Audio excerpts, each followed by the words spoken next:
रात के 12 बज चुके थे। ससुर जी ने धीरे से मेरे कमरे का दरवाजा खोला और चटकनी लगा दी। मैंने आंखें बंद करके सोने का नाटक किया, पर मेरे दिल की धड़कनें तेज थीं। मुझे अंदाजा था कि वह क्यों आए हैं, पर मैंने खुद को रोका और बस चुप रही। उस रात जो हुआ, वह मेरी जिंदगी का एक नया मोड़ था।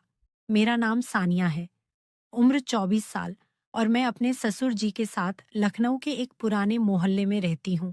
गली तंग है, मकान पुराना, पर दिलों में जो बातें चल रही हैं, वह बिल्कुल नई हैं। 1.5 साल पहले मेरी सासू माँ को कैंसर ने हमसे छीन लिया, और मेरे पति, वह तो 3 साल पहले एक बाइक एक्सीडेंट में मुझे अकेला छोड़ गए। तब से मैं और ससुर जी बस एक दूसरे के सहारे इस छोटे से घर में जिंदगी काट रहे हैं।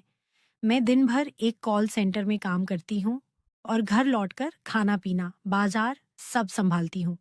ससुर जी पहले बड़े रौबदार इंसान थे। पूरे मोहल्ले में उनकी बात का वजन था। हर शाम चौपाल पर दोस्तों के साथ हंसी, पुराने किस्से और उनकी आवाज से गली गूंजती थी। पर सासू माँ के जाने के बाद वह जैसे खामोश हो गए। दिन भर अपने कमरे में या फिर टीवी के सामने पुराने क्राइम शो देखते। उनकी आंखों में एक अजीब सा दर्द था, जो मुझे रातों को सोने न देता। मैं सोचती, क्या मैं उनके इस दर्द को हल्का कर सकती हूँ? क्या उनकी जिंदगी में फिर से कोई रोशनी ला सकती हूँ? एक रात की बात है। रात के करीब 2 बजे मैं पानी पीने उठी। घर में सन्नाटा, बस बाहर सड़क पर कुत्तों की आवाज आ रही थी। ससुर जी का कमरा ऊपर था और मैं नीचे। तभी ऊपर से कुछ गिरने की आवाज आई। दिल धक से रह गया। क्या हुआ? मैं डरते डरते दबे पांव ऊपर गई। उनका दरवाजा हल्का सा खुला था। मैंने चुपके से झांका। ससुर जी ने अपने मोबाइल की टॉर्च जला रखी थी।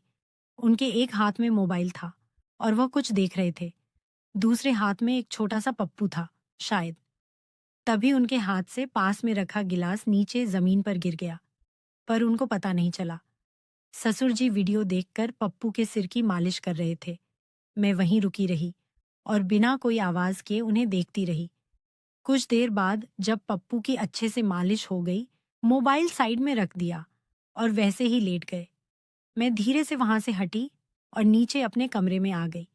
नीचे आकर जो मैंने देखा और महसूस किया, उस पर यकीन नहीं हो रहा था कि ससुर जी ऐसा कर सकते हैं।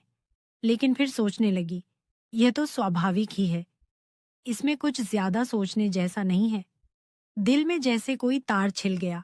ससुर जी अकेलेपन से लड़ रहे थे, पर अपने दर्द को छुपा रहे थे।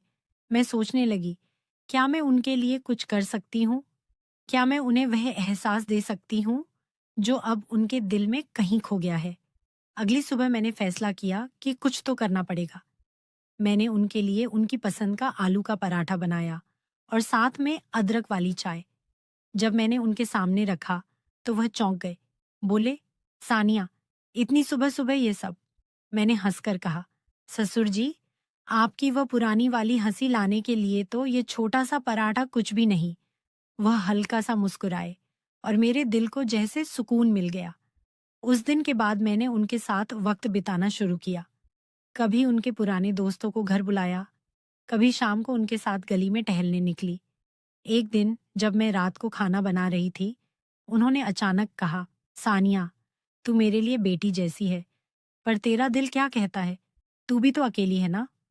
मैं रुक गई। उनकी बात मेरे दिल को छू गई। मैंने हल्के से कहा, ससुर जी, अकेलापन तो हम दोनों का है। शायद हम एक दूसरे के लिए वह कमी पूरी कर सकते हैं। एक शाम मैं कॉल सेंटर से लौटी तो ससुर जी आंगन में कुर्सी डालकर बैठे थे। मैं उनके पास गई और बोली, ससुर जी, आपको याद है, आप कहा करते थे कि जिंदगी एक नदी है जो बहती रहती है? वह मुझे देखकर बोले, हाँ, पर अब तो मेरी नदी सूख सी गई है।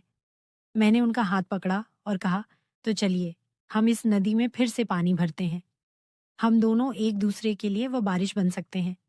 उस रात जब घर की बत्तियां बुझ गईं, मैंने देखा ससुर जी मेरे कमरे के पास खड़े थे। उनकी आंखों में एक हिचक थी, पर एक अनकही बात भी। मैंने पूछा, ससुर जी, सब ठीक? वह चुप रहे। फिर धीरे से बोले, सानिया, तूने आज जो कहा वह मेरे दिल में उतर गया। मैं तुझ में अपनी बेटी देखता हूँ, पर शायद कुछ और भी।